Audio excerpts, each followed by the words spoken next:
mais um confronto muito interessante, né? Se a gente pega o que o Martim falou, de que de 15 dias para cá, quando saiu o sorteio, né, as impressões sobre esses clubes mudam. No caso de Atlético Paranaense e Botafogo, se você vai recuando mais no tempo, né, pega os últimos anos. Quem brigou mais em cima foi o Atlético. Né? Bom, sim, na comparação com o Botafogo, então, muito, muito mais. Começo do ano, o Atlético era um dos invictos no Campeonato Brasileiro e o Botafogo não chegando à semifinal.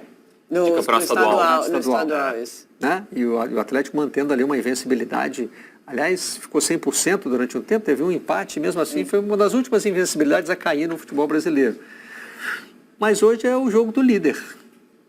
E o Atlético de 3 vitórias. Que, aliás, emplacou também uma longa série invicta que só acabou agora contra o Goiás. Né? O Botafogo, justamente desse momento no estadual em que ele vai para a Taça Rio, começa a construir ali uma invencibilidade, que o próprio torcedor olhava assim com o pé atrás, porque dizia assim, invencibilidade contra o Audax e Portuguesa, contra times pequenos do futebol carioca.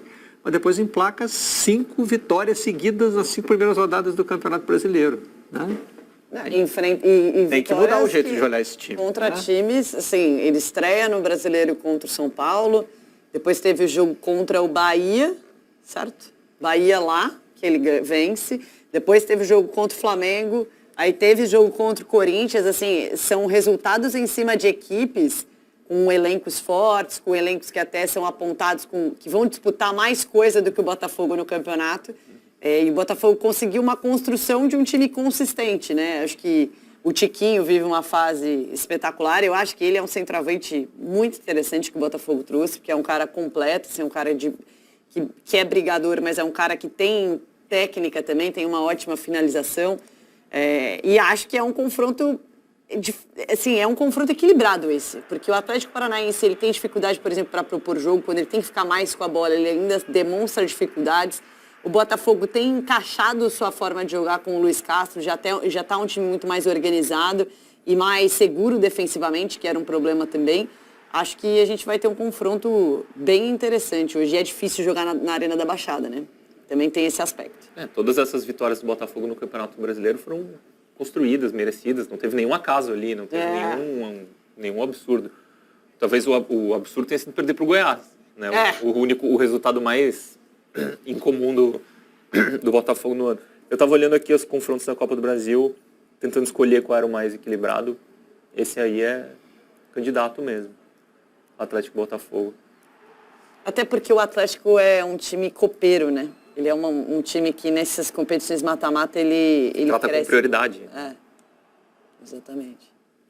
E enfim, é um time que tem uma continuidade de elenco também. Aquilo que a gente estava falando do Palmeiras, né, que conseguiu manter o elenco do Atlético já no ano passado conseguiu manter algumas peças e para esse ano o que se falou que assim, a grande contratação, entre aspas, do Atlético foi conseguir manter as suas peças. O Vitor Roque, eu não sei se termina a temporada aqui, talvez não, mas é um cara que é um mérito manter. O cara fez gol decisivo em semifinal Teve um ataque do mercado ao elenco do Atlético e não saiu ninguém.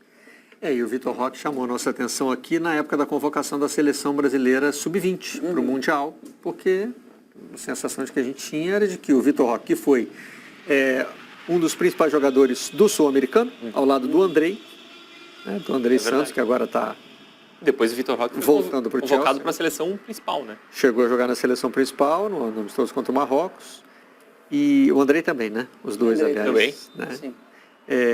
E a gente tinha a sensação de que o Atlético ia continuar botando o garoto na vitrine internacional, né? Mas preferiu mantê-lo para jogos importantes aqui. A decisão é difícil, né?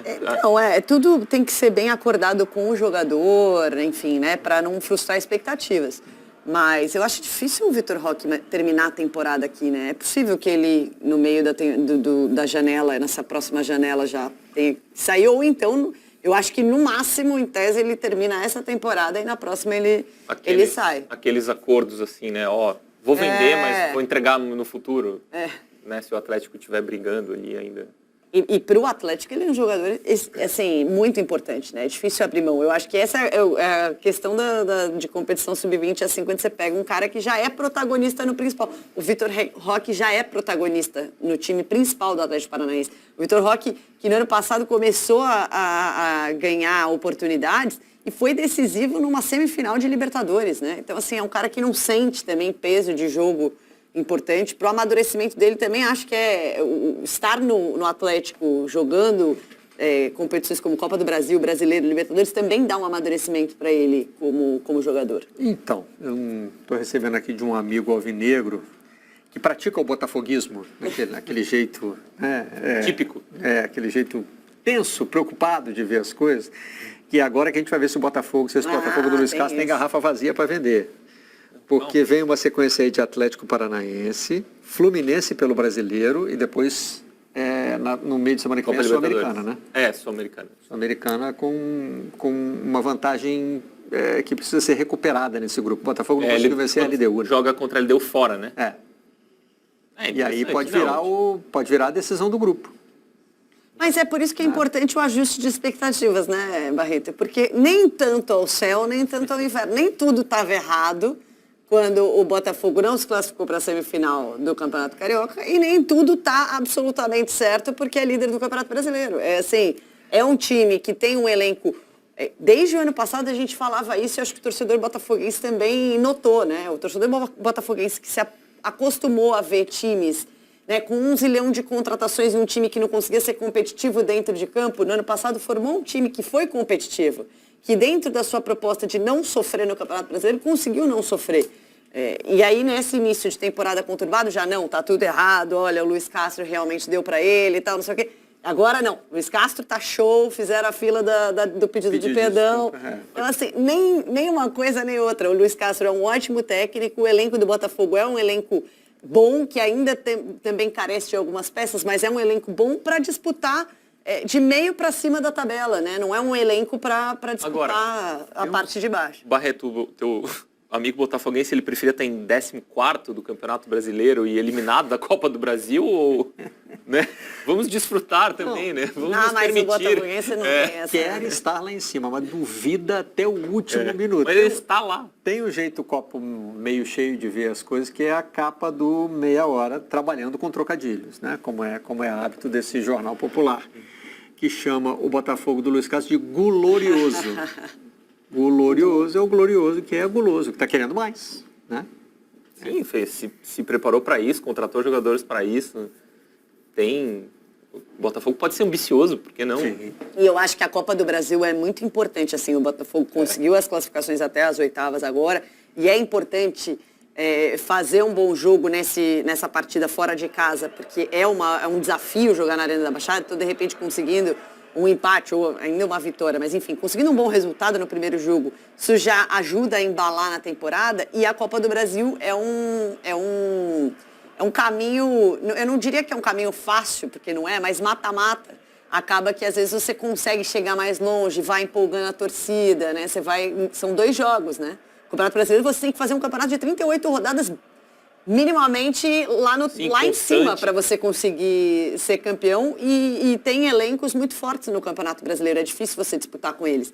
Mas no mata-mata ela te dá essa possibilidade de você fazer 2 jogos e vencer um time que, em teoria, pode ser melhor do que o seu. Até nem acho que está equilibrado esse confronto, né? Só corrigindo aqui, o próximo jogo do Botafogo é contra o César Vallejo.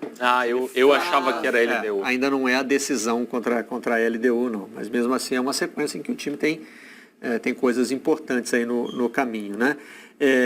E outra lembrança importante é de que é o confronto de 2 treinadores que em algum momento dessa temporada tiveram ali o seu questionamento. O do Luiz Castro foi mais incisivo, né? Mas como hoje o Botafogo é SAF, o John Textor nem ouviu. Né? Não fala português. Exatamente. E no caso do Paulo Turra era porque o time tem jogadores que inspiravam que o time poderia render mais, tal, né? O Paulo Turra também é uma continuidade, né?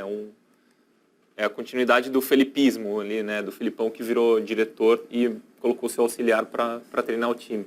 Mas aos poucos o Atlético vai mostrando mais, né? Mostrando que o funcionamento coletivo do time está de acordo com todos esses ótimos jogadores que estão lá. Exatamente, era uma cobrança muito mais por desempenho do que por resultado. Com esses caras aí dá para jogar mais, se dava e o Atlético mostrou que dava. E o Atlético está almejando mais coisas mesmo, né? Que é brigar na prateleira de cima do futebol brasileiro. Muito bem, está na hora de